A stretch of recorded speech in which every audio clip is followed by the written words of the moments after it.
श्री संत माधवबुवा शेंबाळे संस्थान हर्सद सर्व ग्रामस्थ मंडळीच्या वतीने सर्व तरुणांच्या सहकार्यातून सर्व आबालवृद्ध माता भगिनींच्या सद्भावनेमधून संपन्न होत असलेला हा भव्य दिव्य शिवकथा ज्ञानयज्ञ महोत्सव, श्रावण मासाच्या निमित्ताने महिनाभर चालत असलेला हा कार्यक्रम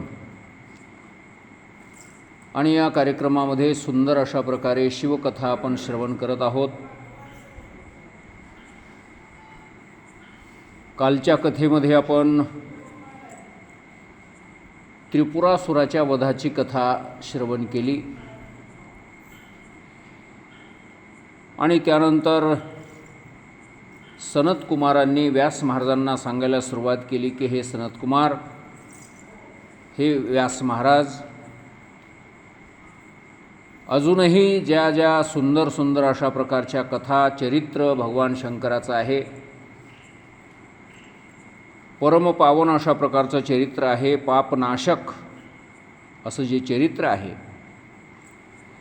ते मी तुम्हाला सांगणार आहे, कारण तुमच्यावर माझा अतिशय प्रेम आहे आणि त्या प्रेमाच्या खातर मी ही कथा तुम्हाला सांगतो आहे। सनत कुमार व्यास महाराजांना सांगतात की हे व्यास महाराज, पूर्वीच्या काळामध्ये ब्रह्मदेवापासून महर्षी मरीची यांचा जन्म झाला। ब्रह्मदेवाचे पुत्र मरीची, 10 पुत्र झाले ब्रह्मदेवाला, मरीची, अत्री, अंगिरा, पुलस्त्य, पुलह, क्रतू, भृगु, दक्ष, नारद अशा प्रकारचे 10 पुत्र झाले। त्या 10 पुत्रापैकी पहिल्या क्रमांकाचे मरीची,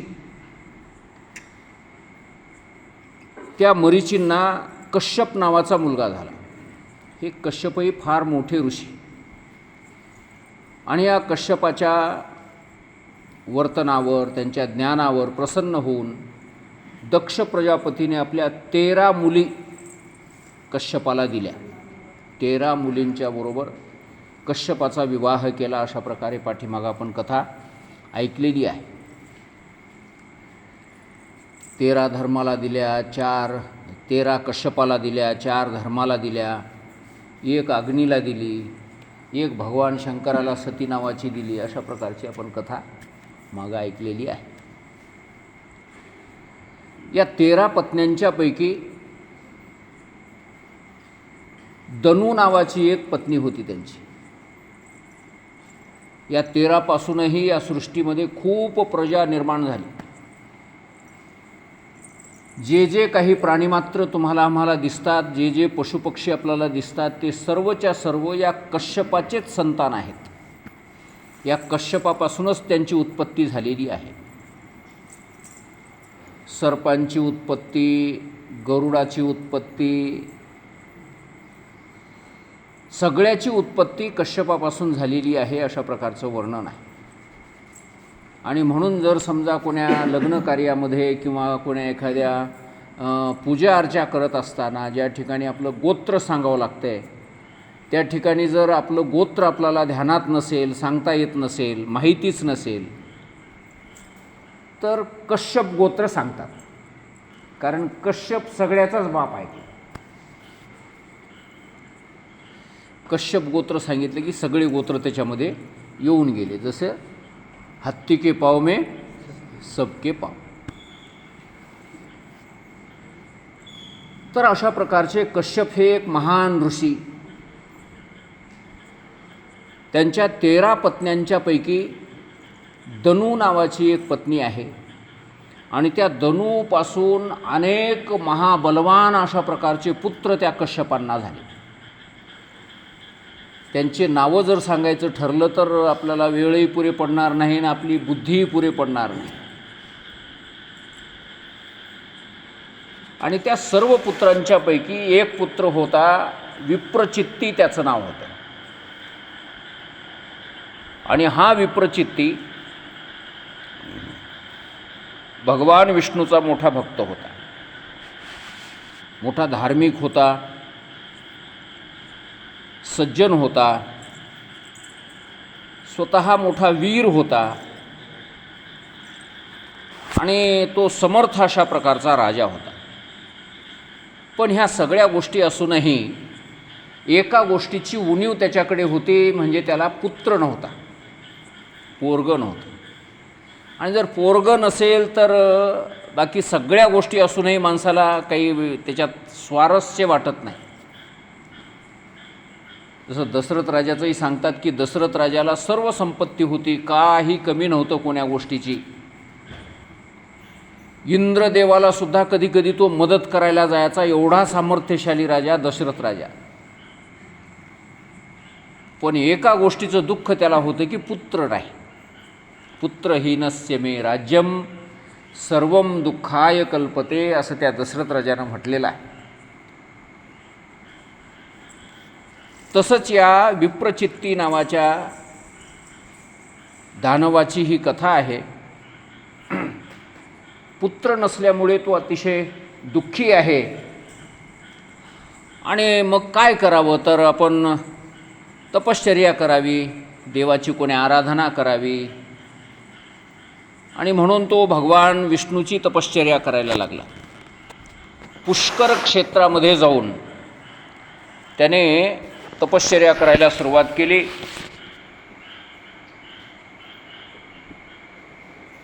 1,00,000 वर्षपर्यंत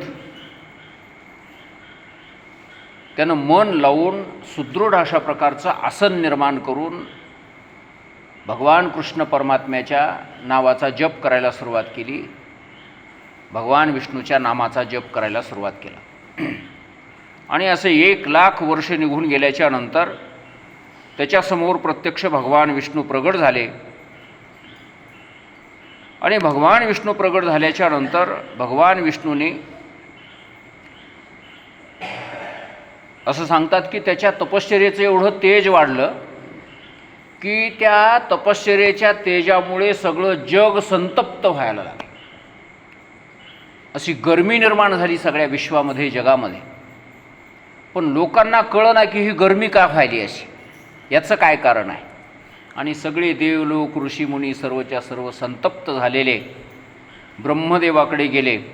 आणि ब्रह्मदेवाला त्यांनी आपलं घराणं सांगितलं की म्हणले आमच्याकडे फार मोठी गरमी सुरुवात झालेली आहे, उष्णता वाढलेली आहे, आम्हाला तो ताप सहन व्हायला तयार नाही.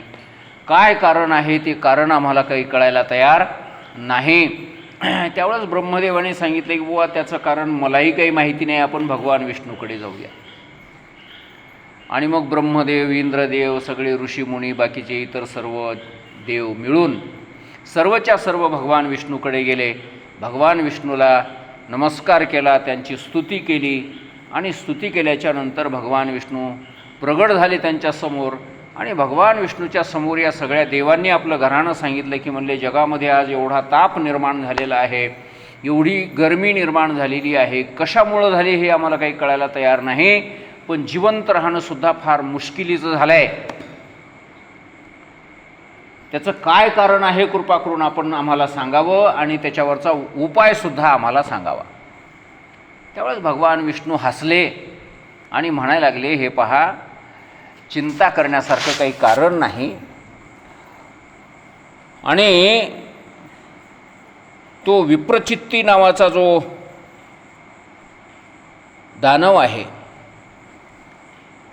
तो मोठी तपश्चर्या करतो आहे. आणि त्या तपश्चर्येच्या योगाने हे सर्व उष्णता निर्माण झालेली आहे, ताप निर्माण झालेला आहे, सगळं जग दग्ध होण्याची वेळ आलेली आहे. चिंता करू नका, त्याची जी इच्छा आहे त्याची इच्छा मी पूर्ण करायला जातो, त्याला वरदान देऊन येतो. आणि त्याला वरदान दिल्याच्या नंतर तो तपश्चर्या करायचं बंद करील आणि त्याच्या योगाने आपोआपच ते तापही काय होईल, कमी होऊन जाईल. सगळ्या देवलोकांना अशा प्रकारे आश्वासन देऊन भगवान विष्णूंनी काढून दिलं. सगळे देवलोक आपापल्या घरी परत आले. आणि इकडे भगवान विष्णू त्या दानवाच्या समोर जाऊन उभे राहिले. दानवाला म्हणायला लागले, बाबा रे, तू का तपश्चर्या करतो आहेस, त्याचं काय कारण आहे, तुला जो वर पाहिजे तो मागून घे. आणि त्यावेळेस त्यानं सांगितलं की बुवा मला पुत्र नाही आहे आणि त्या पुत्राच्या प्राप्तीकरता म्हणून मी हे तपश्चर्या करतो आहे, तर कृपा करून मला पुत्रप्राप्ती करून द्यावी अशी त्यांनी विनंती केली. आणि त्यावेळेस भगवान विष्णूंनी त्याला तथास्तु अशा प्रकारचा वरदान दिलं. आणि वरदान दिल्याच्यानंतर तो मोठा प्रसन्न झाला आणि त्याने आपली तपश्चर्या करायची बंद केली आणि तो घरी आपल्या परत आला. आणि परत आल्याच्यानंतर त्याला दंभ नावाचा पुत्र झाला. काही दिवसाच्या नंतर त्याची पत्नी तिला दिवस गेले आणि दंभ नावाचा पुत्र झाला. त्या दंभानेही पुढे चालून ब्रह्मदेवाची आराधना केली. त्याच पुष्कर क्षेत्रावर जाऊन भगवान कृष्णाची आराधना त्याने करायला सुरुवात केली आणि पुत्रप्राप्तीसाठी म्हणून. आणि त्यालाही पुन्हा भगवान ब्रह्मदेवाच्या आशीर्वादाने पुत्रप्राप्ती झाली आणि त्या पुत्राचं नाव शंखचूड अशा प्रकारे ठेवण्यात आलं. अगदी बालवयामध्येच तो सर्व विद्यामध्ये पारंगत झाला. नाना प्रकारचे विद्या त्याने प्राप्त करून घेतल्या आणि त्या सर्व विद्या प्राप्त झाल्याच्या नंतर ज्यावेळेस तो शंखचूड मोठा झाला, तरुण वय झालं त्याचं, आणि त्या तरुण वयामध्ये त्यालाही वाटलं की आपणही तपश्चर्या करावं,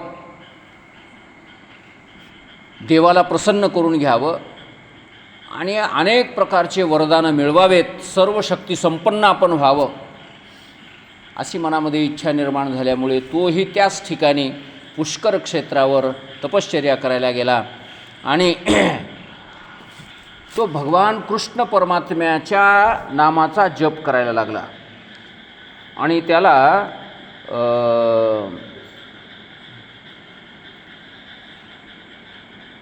जैगीषव्य नावाच्या मुनीने कृष्णाच्या नामाचा मंत्र दिला आणि त्या मंत्राचा जप करायला सांगितलं आणि कृष्ण कवच त्याला प्राप्त करून दिलं. आणि हे कृष्ण कवच असं होतं की ते खूप सामर्थ्यशाली. ते कृष्ण कवच जोपर्यंत त्याच्या अंगावर आहे तोपर्यंत त्याला कसल्याच प्रकारचा धोका नाही, त्याला मृत्यू म्हणून प्राप्त होणारच नाही अशा प्रकारचं ते कवच त्याला प्राप्त झालं. आणि कृष्णाचा मंत्रही त्या जैगीषव्य नावाच्या ऋषीकडून त्याला प्राप्त झाला आणि त्याने बरेच वर्ष भगवान कृष्ण परमात्म्याची आराधना केली, भगवान विष्णूची आराधना केली. आणि त्यावेळेस मग प्रत्यक्ष भगवान विष्णू त्याच्यासमोर प्रगट झाले, ब्रह्मदेव त्याच्यासमोर प्रगट झाले आणि ब्रह्मदेवाने पुन्हा त्याला विचारलं की बाबा तुला काय इच्छा आहे. तर त्याने असं सांगितलं की मी सर्व शक्ती संपन्न व्हावा, सर्व त्रैलोक्यावर माझं राज्य असावं, सार्वभौम मी राजा व्हावा, माझ्यापेक्षा मोठा असा कोणी शासक या जगामध्ये असता कामा नये आणि इंद्रादिक सर्व देवावर मी विजय मिळवावा, त्या देवांच्याकडून मी कधीच पराजित होऊ नये अशा प्रकारचं वरदान आपण मला द्या. आणि हे वरदान प्राप्त करून घेतलं त्या शंखचूडाने. ब्रह्मदेवाने तथास्तु म्हणून हे वरदान त्याला दिलं आणि पुन्हा एक गोष्ट सांगितली की बाबा रे तुला हे वरदान तर मिळालेलंच आहे, सर्व जगावर तुझी सत्ता होईल यात काही वादही नाही आणि कोणताही देव तुला हरवू शकणार नाही, सर्व देवांना तू अजय होशील. आणि आता तू एक काम कर, बद्रिकाश्रमला जा. बद्रिकाश्रम कुठं आहे? बद्रीनारायण. बद्रीनारायणाला कोण कोण गेलं इथलं? गेलते? हां, बद्रीनारायण बघितलं का? हां हां, तर त्यालाच बद्रिकाश्रम असं म्हणतात. बद्री म्हणजे बोरी, बोरीचे जास्त झाडं त्या ठिकाणी आहेत म्हणून त्या ठिकाणाचं नाव बद्रिका आश्रम असं ठेवण्यात आलं. आणि व्यास महाराजांचा आश्रम त्या ठिकाणी होता म्हणून व्यास महाराजही त्याच ठिकाणी कायमचे राहत होते म्हणून ते बद्रिका आश्रम. व्यास महाराजांनाही नाव पडलं होतं बादरायण. बादरायण नाव पडण्याचंही कारण तेच होतं की त्या बद्रिकाश्रमामध्ये कायमस्वरूपी व्यास महाराज राहत होते. अशा प्रकारचा तो बद्रिकाश्रम. आणि त्या बद्रिकाश्रमामध्ये एक मुलगी तपश्चर्या करत आहे, तिचं नाव तुलसी आहे.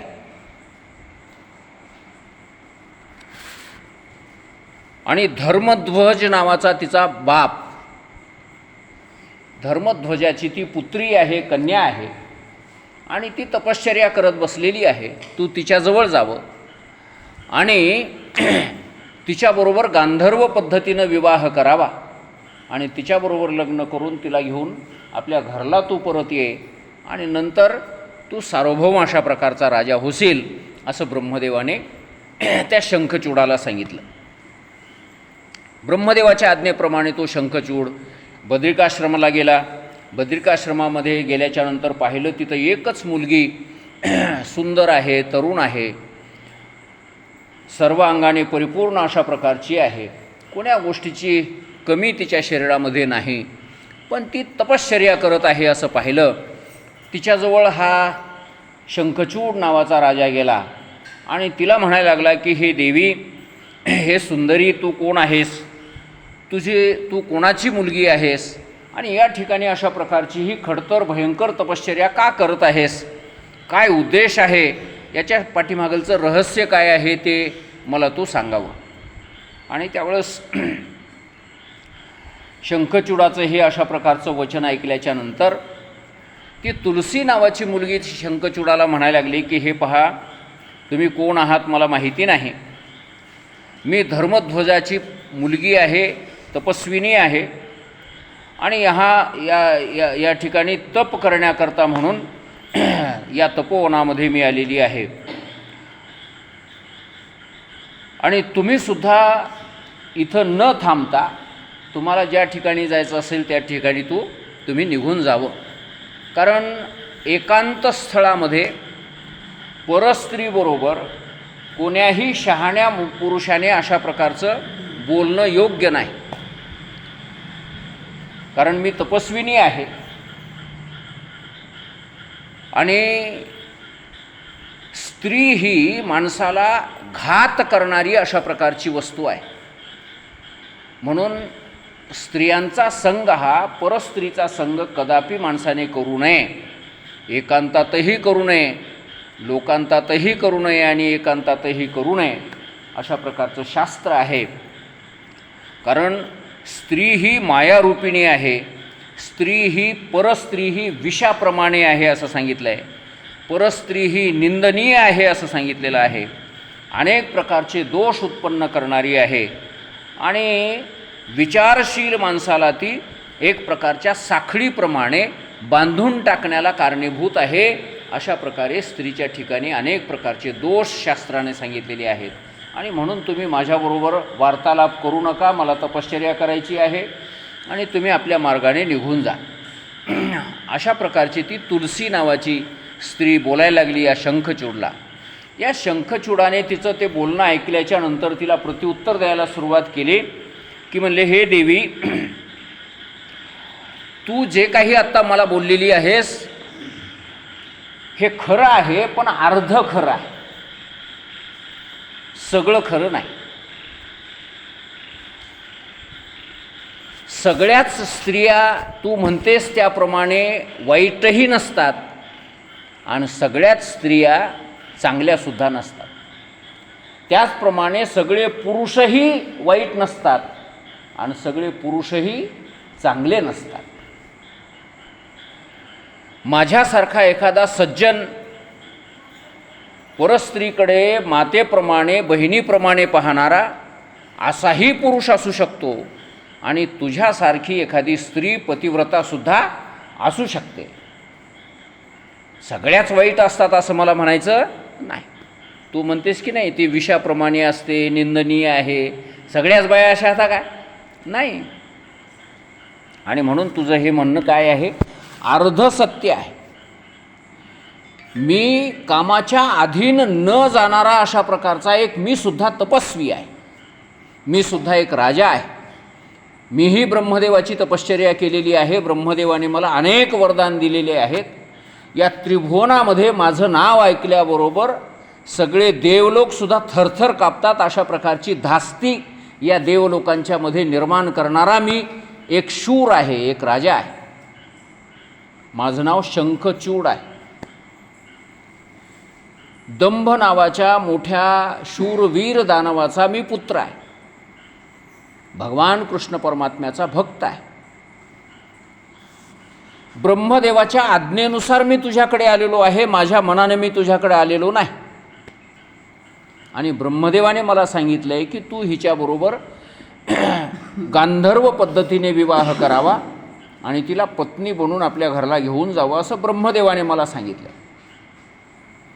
आणि त्याच्याही पाठीमागलची एक कथा मी तुला सांगतो की पूर्वजन्मामध्ये मी गोलोकधामामध्ये श्रीकृष्ण परमात्म्याच्या धामामध्ये एका गोपाच्या रूपाने कृष्णाचा भक्त होतो.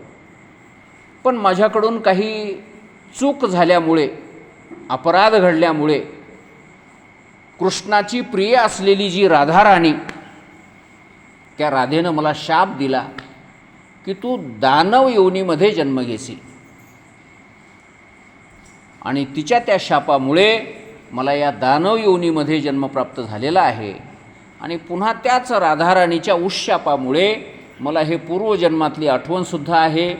आणि इथे हा जन्म पूर्ण झाल्याच्या नंतर पुन्हा एकदा मी त्या कृष्णाच्याच धामाला, गोलोक धामाला परतही जाणार आहे. अशा प्रकारची स्वतःची कथा या शंखचूड नावाच्या राजाने, दानवाने त्या तुलसीला सांगितली. आणि हे सगळं ऐकल्याच्या नंतर तुलसीच्या डोक्यामधला ते दुष्ट विचार जो होता तो निघून गेला. आणि ती सुद्धा म्हणायला लागली की हे पहा, माझ्याही स्वप्नामध्ये तुमच्यासारखाच एक पुरुष आला होता आणि त्याच्याबरोबर माझा विवाह झाला आहे, अशाही प्रकारचं स्वप्न मला पडलं होतं. आणि त्याच स्वप्नातले तुम्ही आहात असं मला आत्ता समजून यायला लागलेलं आहे. तर मग जे ब्रह्मदेवाची इच्छा आहे, जे भगवंताची इच्छा आहे, त्याप्रमाणे हे सर्व घडत आहे. अशा प्रकारची ही चर्चा चालू असतानाच त्या ठिकाणी ब्रह्मदेव येऊन प्राप्त झाले. आणि ब्रह्मदेवाने त्या शंखचूडला सांगितलं की बाबा रे, वादविवाद करण्यामध्ये कशाला जास्त वेळ घालता. आणि तिलाही सांगितलं की हा शंखचूड दुसरा तिसरा कोणी नाही, तर हा पूर्वजन्मातला भगवान कृष्ण परमात्म्याचा भक्त आहे, खूप मोठी तपश्चर्या केलेला आहे. सुदामा अशा प्रकारचं नाव होतं, सुदामा असं नाव होतं त्या गोलोकधामामध्ये याचं. आणि राधाराणीच्या शापामुळे याला हा जन्म प्राप्त झाला आहे. ब्रह्मदेवानेही तीच कहाणी सांगितली. आणि तुम्ही दोघांनी विवाह करावा आणि तू याच्याबरोबर याच्या घरला जावं, अशा प्रकारचे ब्रह्मदेवाने सांगितलं. आणि ब्रह्मदेव त्या ठिकाणी अंतर्धान झाले. आणि इकडे शंखचूड आणि ती तुलसी या दोघांचा विवाह संपन्न झाला. गांधर्व पद्धतीनं विवाह संपन्न झाला. कारण गांधर्व पद्धत म्हटलं की त्याच्यामध्ये फार मोठा काही गवगवा, फार मोठी चर्चा किंवा पत्रिका आणि हे ते असं काही आपल्याकडे होते की ते. हां, आपण थोडंसं नाव वेगळं देता, गंधर्वाचे आहे म्हणतात. हां, त्यालाच गांधर्व पद्धत म्हणतात. 8 प्रकारचे विवाह आपल्या शास्त्रामध्ये सांगितलेले आहेत. त्याच्यामध्ये प्रेमविवाहाचंही नाव आहे. आणि हे सोयरीक जमून 4 सोयरे मिळून सोयरीक जमून केलेलं लग्न, तोही एक विवाह आहे. गांधर्व पद्धतीचा विवाह आहे, राक्षस पद्धतीचा विवाह आहे. अशा प्रकारचे 8 प्रकारचे विवाह शास्त्रामध्ये सांगितलेले आहे. त्यापैकी गांधर्व पद्धतीचा हा एक विवाह, दोघाच्या संमतीने झालेला विवाह, शास्त्रामध्ये मान्यता आहे याला. तर अशा प्रकारे ह्या दोघांनी विवाह करून ज्यावेळेस आपल्या घरी परत आले, त्यावेळेस गावातल्या सर्व लोकांना मोठा आनंद झाला की अनेक वर्षाच्या नंतर हा शंखचूड तपश्चर्या करून वरदान मिळवून परत आलेला आहे. आणि नुसता परत आलेला नसून पत्नीसुद्धा सोबत घेऊन आलेला आहे, विवाह करून पत्नी घेऊन आलेला आहे. असं सर्व गावातल्या लोकांना कळलं, सर्वांना मोठा आनंद झाला. आणि सर्वांनी त्यावेळेस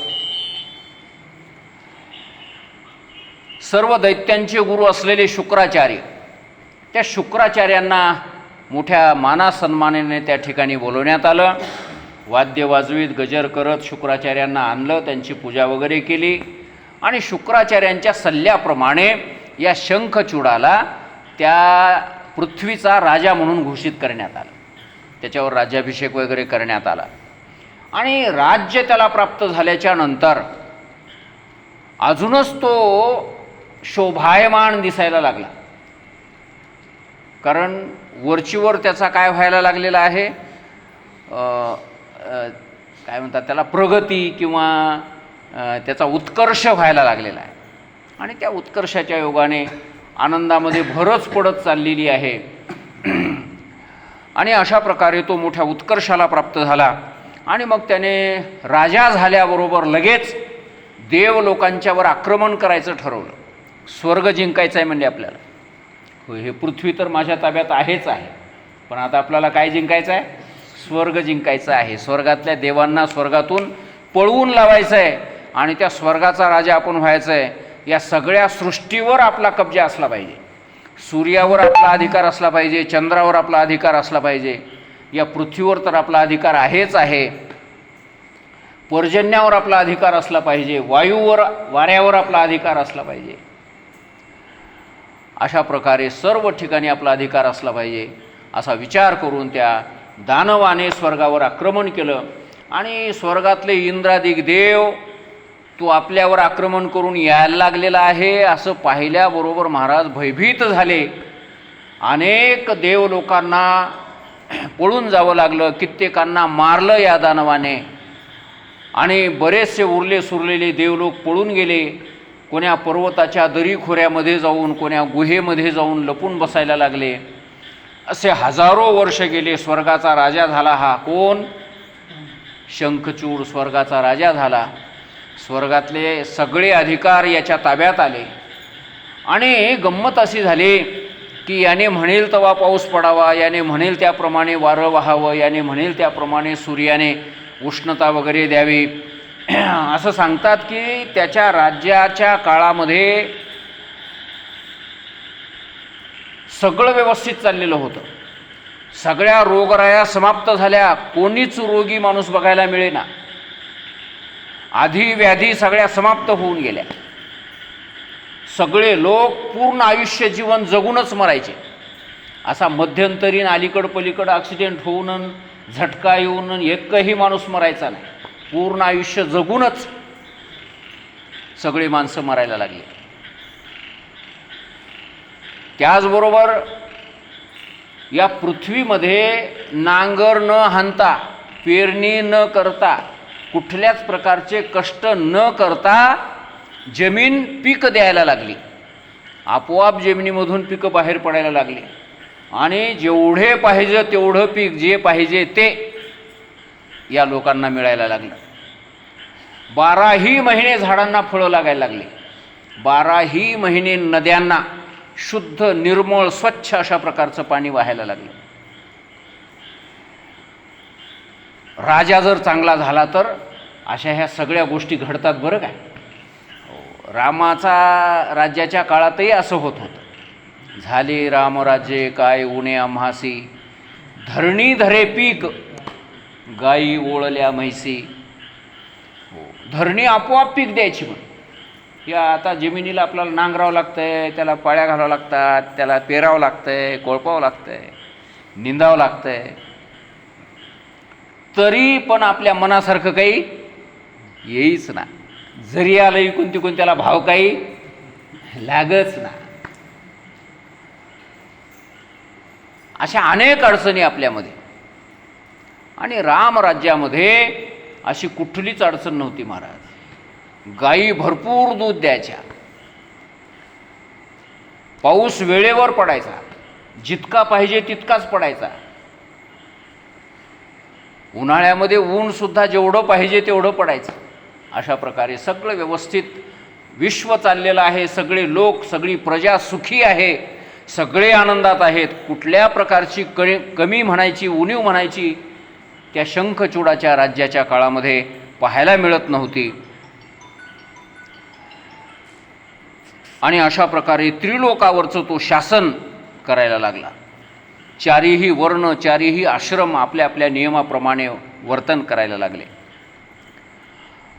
आणि तो शंखचूड भगवान कृष्ण परमात्म्याचा भक्तच होता.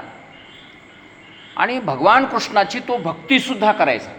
राक्षस होता, दानव होता म्हणून काही अन्याय अत्याचार कोणावर करायचा नाही. अशा प्रकारचं ते सृष्टीचा व्यवहार करायला लागला. फक्त त्रास होता देवायला, बाकी कोणाला त्रास नव्हता. बाकी सगळे सुखी होते, आनंदात होते. त्या शंखचूडच्या काळामध्ये त्रासच होता. लपून बसावं लागलं ते कोणाला? देवाला. देवाला वाहिलेली दिलेली आहुती त्या देवाला तो मिळू देत नव्हता. तो आपणच ती आहुती ग्रहण करायचा. यज्ञ याग वगैरे सगळे याच्या नावानेच संपन्न व्हायला लागले. आणि अशा प्रकारे त्या देवांच्यावर उपासमारी व्हायची वेळ आली आणि ते त्रस्त झाले. हजारो वर्ष अशा प्रकारचे निघून गेले आणि नंतर ते सगळेच्या सगळे देवलोक पुन्हा एकदा ब्रह्मदेवाकडे गेले. आता ह्या देवलोकांना दुसरं काहीच काम नाही बघा. हो, त्रास झाला की जाऊन ब्रह्मदेवाला घरानं सांगणे, ब्रह्मदेवाकडून भगवान विष्णूकडे जाणे. अशा प्रकारचं हे घराणं घेऊन भगवान ब्रह्मदेवाकडे गेले आणि ब्रह्मदेवाने त्यांना सांगितलं, बाबा तो दानव जो आहे तो आपल्या कोणाच्याच हाताने मरणारा नाही, कारण त्याला मीच वरदान दिलेलं आहे. जोपर्यंत त्याच्या अंगावरती कृष्णाचं कवच आहे तोपर्यंत तो मरणारच नाही. आणि जोपर्यंत त्याची पत्नी तुलसी पतिव्रता आहे तोपर्यंत त्याला कोणी मारू शकणार नाही. तिचं पातिव्रत्य नष्ट व्हावं लागेल आणि त्याच्या अंगावरचं ते कृष्ण कवच काढून घ्यावं लागेल. या दोन गोष्टी झाल्याशिवाय तो मरणार नाही. आणि ते सुद्धा भगवान शंकराच्याच हाताने, आणि तेही त्रिशूलानेच त्याचं मरण आहे. दुसऱ्या कोण्याही शस्त्रास्त्राने तो मरणार नाही. अशा प्रकारचं वरदानच त्याला प्राप्त झालेलं आहे. म्हणून माझाही काही विलाज नाही म्हणले, आपण भगवान विष्णूकडे जाऊया. सगळेच्या सगळे मिळून पुन्हा भगवान विष्णूकडे आले. भगवान विष्णू म्हणले की बाबा आपल्या हातातल्या बाहेरची गोष्ट आहे, तो तर माझा भक्तच आहे म्हणले, माझी सेवा करणारा आहे, माझा मित्र आहे, तो गोलोकधामामध्ये राहणारा गोपच होता. तो राधेच्या शापामुळे त्याला हा जन्म प्राप्त झाला आहे, म्हणून त्याला मी काही मारू शकत नाही म्हणले. फक्त ते महादेवाच्या हातानेच तो संपणार आहे, याच्याशिवाय दुसऱ्या कोणालाही तो संपणं शक्य नाही. आता चला म्हणले सगळेच्या सगळे आपण कुठं जाऊ? महादेवाकडे जाऊ. आणि मग महादेवाच्या लोकाला गेले ते दिव्य लोक भगवान शंकराचा. आणि त्या भगवान शंकराच्या दिव्य लोकामध्ये भगवान शंकरांना पाहिलं त्यांनी. ते दिव्य रूप पाहिलं भगवान शंकराचं महाराज. आणि सगळे आश्चर्यचकित झाले. सगळ्यांनी नमस्कार केला, भगवान शंकराची स्तुती केली. माझ्याकडे बघत राहा सगळे. हां हां म्हणूनच मी म्हणालो ते मला दिसालेत काही काही असे आनंदात डुलालेली दिसालेत काही.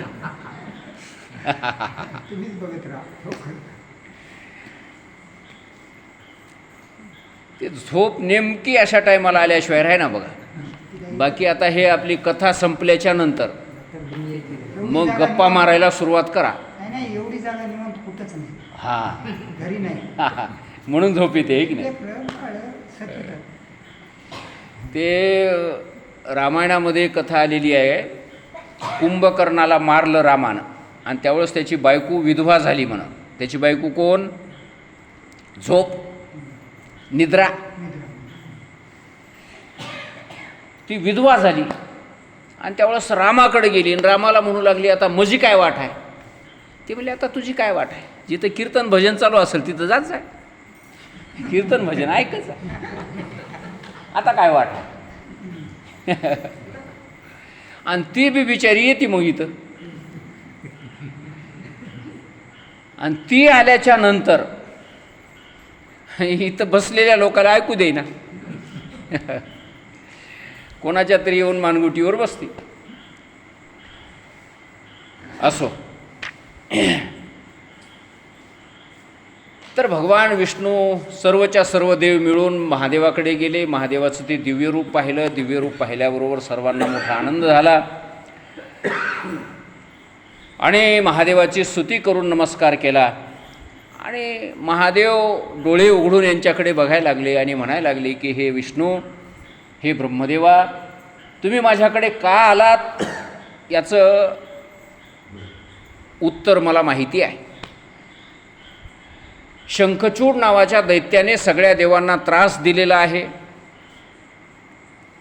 आणि त्याला मृत्यू फक्त माझ्या हाताने येणार आहे आणि म्हणून ते गऱ्हाणं तुम्ही माझ्याकडे घेऊन आलात. तो शंखचूड दुसरा तिसरा कोणी नसून राधेच्या शापाने दानव योनीला प्राप्त झालेला तो भगवान कृष्ण परमात्म्याचा एक भक्तच आहे. महादेवानं अगोदरच सांगायला सुरुवात केलं सगळं आणि त्यावेळेस सगळ्या लोकांना ते आश्चर्य वाटलं आणि मग महादेवाला पुन्हा नमस्कार केला आणि म्हणायला लागले की देवा आता याच्यावरचा काही विलाज आम्हाला सांगा. तर महादेवाने सांगितलं काय करा म्हणले, तुम्ही कैलास पर्वतावर जा आणि तिथं माझंच एक रूप आहे रुद्र, त्याला जाऊन हे गऱ्हाणं सांगा आणि त्या रुद्राच्या हाताने हे तुमचं काम पूर्ण होईल. आमच्याकडं सध्या आता सुट्ट्याच्या दिवसात म्हणले आणि मग त्या महादेवाने, म्हणजे दोन्ही महादेव ते एकच आहेत, दोन दोन काय वेगळे वेगळे थोडेच आहेत, ते माझंच रूप आहे म्हणले, पण तिकडं जाऊन तुमचं हे काम करून घ्या. तर अशा प्रकारे सगळेच्या सगळे देव पुन्हा कैलास पर्वतावर आले. कैलास पर्वतावर आल्याच्यानंतर इथंही तेच रूप बघायला मिळालं, महादेवाचंच रूप बघायला मिळालं आणि पुन्हा त्यांनी ते सगळं आपलं घराणं सांगितलं त्या महादेवाला आणि महादेवांनी सांगितलं की बाबा ठीक आहे, काही हरकत नाही, त्या शंखचूडाला मारण्याकरताच तुम्ही सगळेजण माझ्याकडे आलेले आहात, तर त्याला मारण्याची आपण सर्वजण तयारी करूया. तुम्ही सगळेजण माझ्याबरोबर युद्ध करायला चला आणि माझे जे काही सगळेच्या सगळे गण आहेत ते सर्वच्या सर्व मी घेऊन सोबत चालतो आहे. शंखचूड हा मोठा प्रतापी वीर आहे. आणि मग इकडे शुक्राचार्यांनी त्या शंखचूडाला हे अशी सगळी बातमी सांगितली. शुक्राचार्यानं सांगितले की आपणही त्या युद्धाला गेलं पाहिजे. पण भगवान शंकरांनी सांगितलं की बुवा एकदा आपण काय करूया, निरोप पाठवू म्हणले त्याच्याकडे, म्हणजे बोलून काही मिटते काय बघू, एकदमच जाऊन भांडण करण्यापेक्षा आधी बोलून मिटविलेलं बरं. कारण त्यानं स्वर्गावर कब्जा केला एवढंच आहे की नाही. त्यानं जर गुण्यागोविंदानं बोलून जर स्वर्गावरचा कब्जा सोडून दिला आणि पुन्हा स्वर्गाचं राज्य जर देवांना मिळालं, या दोघांचंच भांडण आहे ना, बाकी जगाच्या लोकांशी तर त्याचं काही भांडण नाही. तोही चांगला माणूस आहे, सज्जन माणूस आहे, कृष्णाची भक्ती करणार आहे, का मारामारी करायची उगाच्या उगाच, मारण्यामध्ये काय मजा आहे, युद्ध करणं काही चांगली गोष्ट नाही. भांडण हे नेहमी वाईटच असतं, कोण्याही परिस्थितीमध्ये भांडण चांगली गोष्ट नाही. म्हणून शहाण्या माणसाने नेहमी भांडणापासून दूर राहण्याचा प्रयत्न करावा. भांडण करणाराही ज्याचं बरोबर आहे त्याचंही काही भलं होईना आणि ज्याचं चुकीचं आहे त्याचंही काही भलं होईना, दोघांचीही नुकसान होतेच होते. महाराज, पांडवाचं बरोबर होतं, कौरवाची चूक होती. कौरवाचे 11 अक्षौहिणी सैन्य मरण पावले आणि मग पांडवाचे किती, त्याचे तितके जितके गेले तितके मेले, कोणी जिवंत राहिलं नाही. पांडवाकडचंही कोणी राहिलं नाही, कौरवाकडचंही कोणी जिवंत राहिलं नाही. पांडवाकडचे 7 लोक जिवंत राहिले फक्त आणि कौरवाकडचे असे 1-2 काहीतरी जिवंत राहिले, कृपाचार्य, अश्वत्थामा असे काही तिकडचेही जिवंत राहिले. पण समाप्त दोघंही झाले, चुकीचा असलेलाही संपला आणि बरोबर असलेलाही संपलाच. म्हणून जुने माणसं म्हणतात की बाबा पोलीस स्टेशनची पायरी किंवा त्या कोर्टाची पायरी चढायची पडी माणसाला आयुष्यामध्ये कधी येत जाऊ नये, ते काही चांगलं नाही. दुसऱ्या कोण्या कामासाठी जायचं असेल तर जा, गणपतीची परवानगी मागायची असेल, देवी बसवायची परवानगी मागायची असेल तर काही हरकत नाही, तशा कामाला ते सार्वजनिक कामासाठी म्हणून जाणं योग्य आहे. पण भांडणाच्या निमित्ताने तक्रार घेऊन तिथं जाणं काही चांगलं नाही. महादेवांनी अशा प्रकारचा विचार केला आणि महादेवाने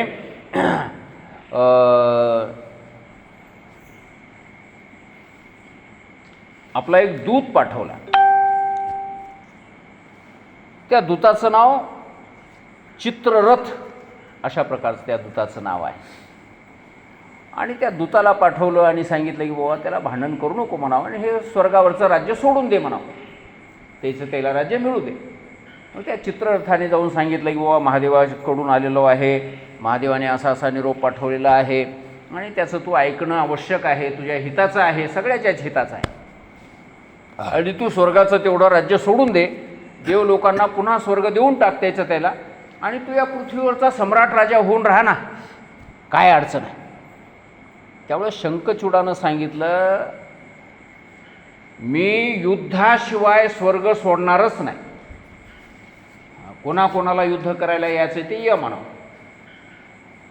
जे येतील त्याच्याबरोबर मी युद्ध करायला तयार आहे, भांडणाशिवाय मी काही देणार नाही. असे राहतात काही काही माणसं, सांगून शिकून त्याला काही कळत नाही. भांडणं हाच त्यांच्याशी शेवटचा पर्याय. साम दान दंड आणि भेद अशा प्रकारे हे 4 नीती सांगितलेले आहेत. तर त्याच्यापैकी दंड हा जो शेवटचा पर्याय आहे, त्याच्याशिवाय काही लोक ऐकतच नाहीत. या शंखचूडानेही सांगितले की बाबा युद्धाशिवाय मी कोणाला काही देणार नाही, कोणाला कोणाला युद्ध करायला यायचं असेल ते या. आणि त्यावेळेस मग भगवान शंकरांनी आपले सगळे गण त्या ठिकाणी युद्धासाठी बोलावलेले आहेत. सर्व गणांच्या बरोबर भगवान शंकर निघालेले आहेत. आता कोण कोण आले ते सगळेच्या सगळे इथं खूप विस्ताराने त्याचं नावांचा उल्लेख केलेला आहे.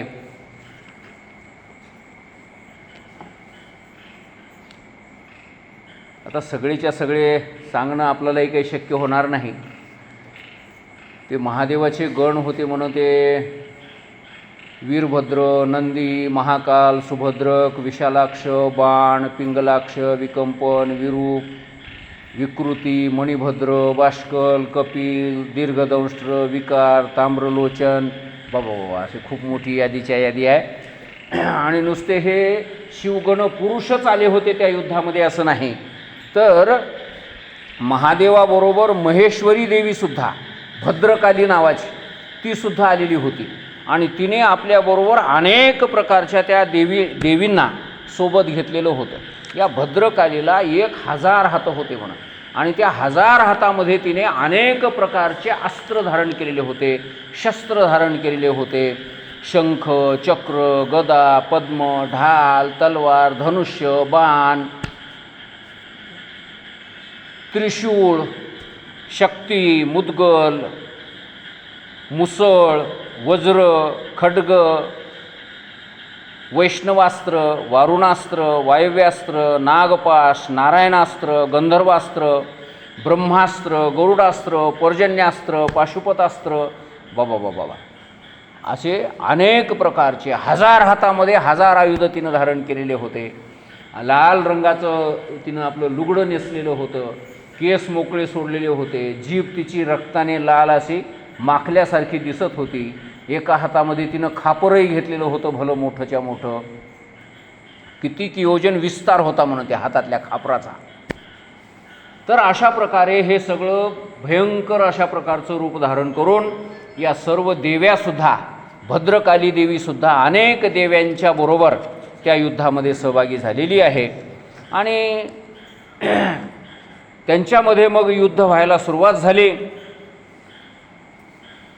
युद्धाला सुरुवात होत असताना शंखचूडानेही आपला एक दूत पाठवला महादेवाकडे की युद्ध करणं महादेवा तुमच्यासारख्याला बरोबर दिसत नाही, तुमच्यासारख्याला शोभत नाही, तुम्ही मोठे माणसं, शहाणे माणसं, आणि तुम्ही असं भांडण करायला येणं, हातात शस्त्र घेऊन येणं काही बरोबर नाही. त्यावेळेस महादेवानं सांगितलं, मला शहाणपण सांगू नको, मला कळतंय कवा काय करायचं आहे ते. मी भक्ताच्या अधीन आहे आणि माझ्या भक्तावर जर कोणी अन्याय करीत असेल, अत्याचार करीत असेल, तर त्याच्यासाठी मला हातामध्ये शस्त्र घ्यावंच लागतं आहे.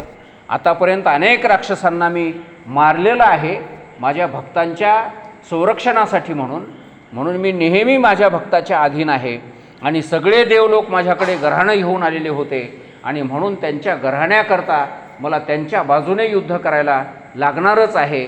आता पाठीमागे फिरणे नाही, तू माझं ऐकलं नाहीस आणि आता मी तुझं ऐकणार नाही. अशा प्रकारे युद्धाचा निर्णय झाला. आणि मग ते युद्ध सुरुवात झालं. महाराज वीरभद्र वगैरे हे सर्वच्या सर्व युद्ध करायला लागलेले आहेत. मग कोणाबरोबर युद्ध केलं त्या सगळ्यांच्या जोड्यासुद्धा सांगितलेल्या आहेत. नंदीनं कोणाबरोबर केलं, वीरभद्रानं कोणाबरोबर केलं, आता ते सगळं काही विस्तारानं आपल्याला सांगणं होणार नाही. आणि अशा प्रकारे युद्ध करत असताना त्या देव्या समोर आल्या. ती देवी समोर आली भद्रकाली, आणि त्या भद्रकालीने अनेक प्रकारचे शस्त्रास्त्रांच्या द्वारा त्या शंखचूडाचे सैन्य मारायला सुरुवात केली. आणि शेवटी शंखचूड समोर आला, आणि शंखचूड समोर आल्याच्या नंतर त्या शंखचूडावर त्या देवीने नारायणास्त्र सोडलं, नारायणास्त्र. आणि नारायणास्त्राचा प्रभाव असा असतो की त्या नारायणास्त्राला जेवढा विरोध कराल तेवढं ते जास्त पेटते म्हणा. जितकं त्याला दाबण्याचा प्रयत्न करा तेवढं ते जास्त पेटते. जसं अग्नीमध्ये जितके जास्त लाकडं टाका तितका अग्नी काय करतो, भडकतो. तशीच त्या नारायणास्त्राची कथा आहे.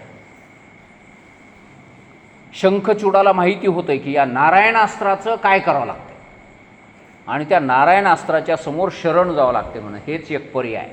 हातातले शस्त्र टाकून दिले, त्या नारायणास्त्राच्या समोर साष्टांग दंडवत त्याने घातला. पुन्हा तो नमस्कार करायला लागला, आणि त्याच्या योगाने ते नारायणास्त्र जागच्या जागी जिरून गेले. कौरव पांडवाच्या युद्धामध्ये या नारायणास्त्राचा प्रयोग झाला होता. नारायणास्त्र टाकलं होतं द्रोणाचार्याने, आणि ते नारायणास्त्र कोणालाच आटवायला तयार नाही. कित्येक सैन्य पांडवाचे जुळून जायला लागले महाराज.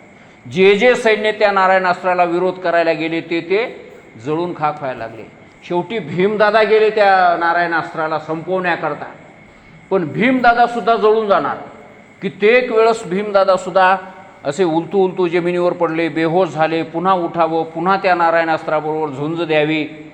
शेवटी अर्जुन आणि भगवान कृष्ण परमात्मा भीमदादाच्या जवळ गेले, आणि भीमदादाला सांगितलं, हातातलं शस्त्र टाकून द्या, गदा टाकून द्या, लांब जमिनीवर साष्टांग दंडवत घाला, तर ते नारायणास्त्र आटपल, नाहीतर नारायणास्त्र व्हायते, त्याच्या संग तुम्ही विरोध करू शकत नाही. भीमदादा म्हणला, असं कसं काय, मी युद्ध करणारच. पुन्हा युद्ध करायला गेले, पुन्हा ते जास्तच उपाळून उठू लागले. शेवटी त्यालाही कळलं की म्हणले आता विलाज नाही आपला, कृष्ण सांगतोय तेच करावं लागतं. आणि मग ते हातातलं शस्त्र टाकून देऊन भीमदादा शरण गेल्याच्या नंतर ते शांत झालं, असं महाभारतातही वर्णन आहे.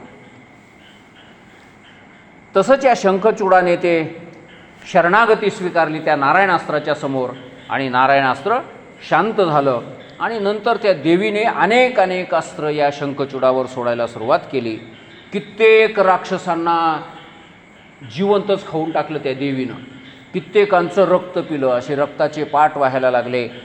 आणि शेवटी आकाशवाणी अशी झाली की हे देवी, हे भद्रकाली, तुमच्या हाताने हा शंखचूड मरणार नाही, केवळ भगवान शंकराच्या हातानेच हा शंखचूड मरणार आहे. तर तुम्ही याच्यावर त्रिशूळ वगैरे काही टाकण्याचा प्रयत्न करू नका, तुम्ही दुसऱ्या राक्षसांना मारा, पण शंखचूडाच्या वाटं जायचं नाही, तो तुम्हालाही आजेय आहे. आणि मग त्या देवीने बारकेसारखे इतर मारायला सुरुवात केली, त्या शंखचूडाला सोडून दिली. आणि मग त्या शंखचूडाच्या समोर प्रत्यक्ष भगवान शंकर येऊन उभे राहिले. भगवान शंकराचं आणि त्या शंखचूडाचं युद्ध व्हायला लागलं. आणि त्या युद्धामध्ये सुद्धा भगवान शंकरांनी शेवटी सगळे अस्त्र निकामी व्हायला लागले, व कशाचाच विलाज चालेना, शंखचूड काही मरना. त्यावेळेस आकाशवाणी पुन्हा झाली की हे भगवान शंकर, त्यांनी त्रिशूळ हातामध्ये घेतला, शेवटचा पर्याय म्हणून त्रिशूळ हातामध्ये घेतला. भयंकर मोठाच्या मोठा त्रिशूळ, असा आकाशापर्यंत गेलेला, असा लांबच्या लांब कित्येक योजन त्याचा विस्तार असलेला असा भयंकर त्रिशूळ चमचम करणारा हातामध्ये घेतला. आणि भगवान शंकर त्याच्यावर टाकणार एवढ्यात आकाशवाणी झाली, आणि त्या आकाशवाणीने सांगितलं की हे भगवान शंकर, हा त्रिशूळ या शंखचूडावर टाकू नका, कारण तुमच्या त्रिशूळाच्या पुढे जगातलं काही शिल्लकच राहणार नाही, एवढं सामर्थ्य त्या त्रिशूळामध्ये आहे. शंखचूड म्हणजे काय, चिरटासारखा आहे, साधारण मच्छरासारखा आहे, आणि म्हणून याच्यावर या त्रिशूळाचा वापर करू नका. आणि त्याच्या गळ्यामध्ये ते कृष्णाचं कवच आहे, आणि पुन्हा त्याची पत्नी पतिव्रता आहे. ह्या दोन गोष्टी आहेत तोपर्यंत शंखचूडाला त्रिशूळ टाकून मारण्याचा प्रयत्न करू नका, नाहीतर पूर्वीच्या काळामध्ये दिलेलं वरदान खोटं होईल. देवाने दिलेलं वरदान खोटं ठरेल, देवानं दिलेलं वरदान खोटं होऊ नये आणि तुमच्या त्रिशूळाचाही सफल प्रयोग व्हावा म्हणून सध्याला थोडंसं आवरा. आणि मग भगवान शंकरांनी ते आकाशवाणी ऐकल्याच्या नंतर भगवान विष्णूची आठवण केली आणि भगवान विष्णूची आठवण केल्याच्या नंतर त्यांना हे काम सोपवलं की त्या शंखचूडाच्या गळ्यातला ते कृष्ण कवच काढून घ्या आणि त्या पतिव्रता स्त्रीचं शील भ्रष्ट करा. असे 2 कामं भगवान विष्णूला सोपवले. भगवान विष्णूने एका वृद्ध ब्राह्मणाचं रूप धारण केलं, शंखचूडाच्या समोर जाऊन उभा राहिला आणि म्हणायला लागला की मी एक याचना करणारा ब्राह्मण आहे, तुझ्याकडे काहीतरी मागायला आलो आहे, तू फार मोठा दाता आहेस. फार मजेशीर कथा आहे महाराज. आणि तू मला आधी देतो म्हण, मी मागल ते देतो म्हण, तरच मी तुला सांगतो काय मागायचे ते, नाही तर तोपर्यंत सांगणार नाही. आणि त्यावेळेस त्या शंखचूडाने केवढा मोठा उदारदाता असेल विचार करा थोडासा, किती मोठं मन असेल त्या माणसाचं. तर ओम म्हणून त्याचं ते स्वीकार केलं, म्हणणं काय मागणं असेल ते, ठीक आहे देतो तुम्हाला, तुम्ही मागसाल ते देतो. आणि मागाल ते देतो असं म्हटल्याच्या नंतर पुन्हा त्या ब्राह्मणाने मागितलं की मला तुझ्या गळ्यातलं हे कृष्ण कवच काढून दे. आता काय वाटलं असेल त्या शंखचूडाला विचार करा की ज्याच्यामुळं तो जिवंत राहिला आहे, ज्याच्यामुळे त्याचा प्राणाचं रक्षण होणार आहे, म्हणजे प्राणापेक्षाही प्रिय असलेलं ते कवच, एक शब्दसुद्धा न बोलता, कुठल्याच प्रकारचा मागल्ला पुढला विचार न करता आपल्या गळ्यातलं ते कवच काढून त्या ब्राह्मणाला दिलं. आणि तो ब्राह्मण निघून गेला. त्या शंखचूडाला कळलं की आपला आता मृत्यू जवळ आलेला आहे. आणि इकडे भगवान विष्णूने त्या ब्राह्मणाचं रूप नाहीसं केलं आणि शंखचूडाचं रूप धारण केलं. शंखचूडाचंच रूप धारण केलं आणि शंखचूडाच्या घरी गेले आणि जाऊन दारामध्ये मोठ्याने नगारा वाजवायला लागले. नगारा कशाचा वाजतोय म्हणून त्याच्या त्या पत्नीने दाराच्या खिडकीमधून बाहेर पाहिलं की कोण नगारा वाजवतोय. तर तिला तिचा नवराच दिसला, शंखचूडच दिसला. म्हणले कसं काय, युद्धाला गेले होते ना, असे कसं काय अचानक परत आले, विजय मिळाला की काय म्हणावं. आणि मोठ्या आनंदाने त्या तुलसीने दरवाजा काढला, शंखचूडाला आत घरामध्ये प्रवेश मिळाला. त्या शंखचूडाची आरती केली, पूजा केली, काय पियाला पाणी वगैरे असं द्यायचं असेल ते दिलं. आणि नंतर शंखचूडाने आपण विजयी झालो असं सांगितलं. आणि विजयी झालो असं सांगितल्याच्या नंतर या पत्नीलाही मोठा आनंद झाला. सगळी कहाणी त्या युद्धातली सांगितली, पत्नीलाही मोठा आनंद झाला. आणि मग त्या शंखचूड झालेल्या भगवान विष्णूने त्या तुलसीला जसं पती पत्नीचा धर्म, त्या धर्माप्रमाणे जे काही वार्तालाप करायचा तो तशा प्रकारचा वार्तालाप केला आणि त्याचा शीलभ्रष्ट केला असं वर्णन आहे. आणि शीलभ्रष्ट केल्याच्या नंतर तिच्या लक्षात आलं की हा आपला पती नाही, हा दुसराच कोणीतरी पुरुष आहे. आपल्या नवऱ्याच्या वेशात आलेला हा दुसराच कोणीतरी आहे, हा आपला पती नाही. आणि तिनं मग बोलायला सुरुवात केली की हे पहा, म्हणली तुम्ही कोण आहात खरे सांगा, मी तुम्हाला ओळखीलंय, तुम्ही माझे पती नाही. कारण माझ्या पतीचा स्वभाव मला चांगला माहिती आहे, त्याची एक एक बारीक बारीक गोष्ट मला माहिती आहे. आणि तुमच्या वागण्यात आणि पतीच्या वागण्यामध्ये मला फरक दिसतोय. आणि म्हणून तुम्ही कोण आहात खरं सांगा, नाहीतर मी तुम्हाला शाप देऊन भस्म करीन. आणि त्यावेळेस मग भगवान विष्णूला आपलं स्वतःचं रूप प्रगट करावं लागलं. रूप प्रगट केलं भगवान विष्णूने. भगवान विष्णूला पाहिलं आणि ती तुलसी म्हणायला लागली की तुम्ही भगवान विष्णू असूनही माझं शील भ्रष्ट केलेलं आहे, तुमचं अंतःकरण किती कठोर आहे, किती निर्दय हृदयाचे तुम्ही आहात. जसं तुकाराम महाराजांनी वर्णन केलेलं आहे की हरितू निर्गुण हरितू निष्ठुर निर्गुण, नाही माया बहु कठीण, नव्हे ते करीसी आन कवणे नाही केले ते. तुकाराम महाराजांनी त्या देवाला शिव्या दिल्यात. हरी तू निष्ठुर निर्गुण, नाही माया बहु कठीण, तू फार निष्ठुर आहेस, निर्गुण आहेस, एकही गुण तुझ्याजवळ नाही चांगला. नव्हे ते करीसी आन, जे कोणच केलं नाही ते तू काम करतोस.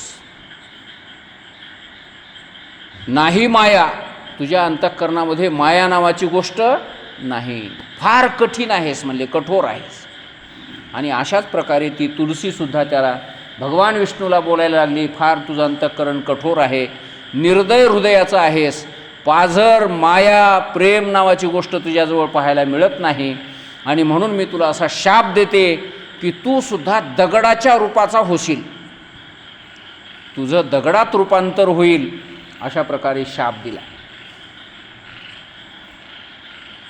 नंतर भगवान विष्णूने सांगितलं की हे बघ, म्हणले ठीक आहे, काही हरकत नाही, तू मला शाप दिलीस तरी मी तुला शाप देणार नाही, कारण तू तुलसी आहेस, तू त्या गोलोकधामामध्ये राहणारीच एक आहेस आणि एक गोपिका आहेस, तू माझी अतिशय तू प्रिय आहेस, पण काही कारणामुळे तुला या ठिकाणी हा जन्म प्राप्त झाला,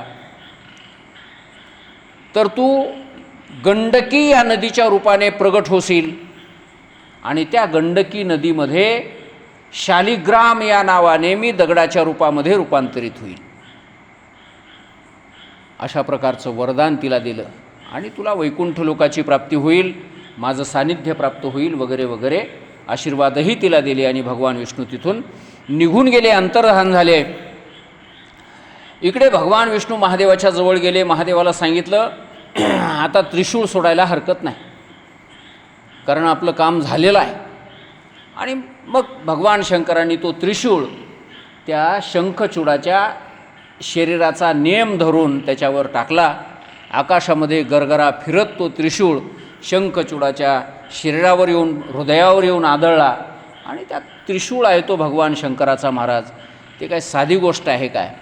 आणि त्या त्रिशूळाच्या योगाने तो गतप्राण झाला, शंखचूड गतप्राण झाला. भगवान शंकराने सांगितलं की बाबा रे, जरी माझ्या हाताने तू मेलास तरी पण तुला गोलोकधामाची प्राप्ती होईल आणि पुन्हा तुला त्या कृष्णाचं मित्रत्व प्राप्त होईल, पुन्हा सुदामा या रूपाने तू त्या ठिकाणी प्राप्त होशील, शापातून तुझी मुक्ती झालेली आहे. अशा प्रकारे त्याला वरदान दिलं.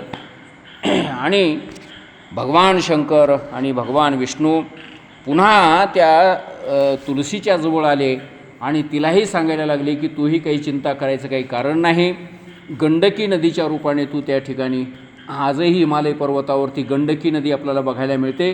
ती गंडकी नदी नेपाळ देशामध्ये आहे. त्या गंडकी नदीमध्येच भरत राजाने तपश्चर्या केली होती असं श्रीमद भागवतामध्ये वर्णन आहे. फार मोठी नदी नाही ती. त्या नदीमध्ये जे दगडं सापडतात ते शालिग्राम असतात, शालिग्राम. आणि शालिग्राम हा विष्णू स्वरूप आहे असं वर्णन आहे.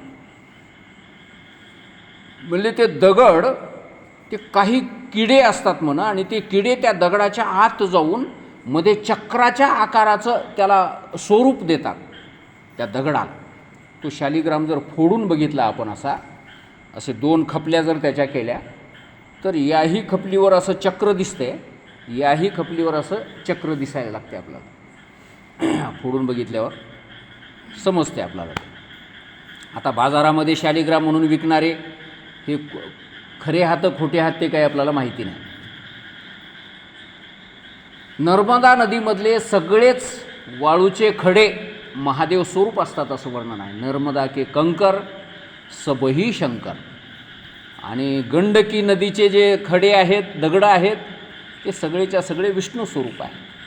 आणि महादेवाने सांगितले की हे तुलसी तू आणि हे शालिग्राम हे दोन्ही एकत्र नेहमी राहाल, म्हणून तुळशीच्या झाडाखाली शालिग्रामाचा खडा असावा. आपल्या घरी तुळशीमध्ये शालिग्रामाचा खडा असावा. ज्याच्या तुळशीमध्ये शालिग्रामाचा खडा राहिना त्याला बरेच जन्म पतीपत्नीचा वियोग होते म्हणे त्याचा पतीपत्नीचा काय होतो वियोग होतो.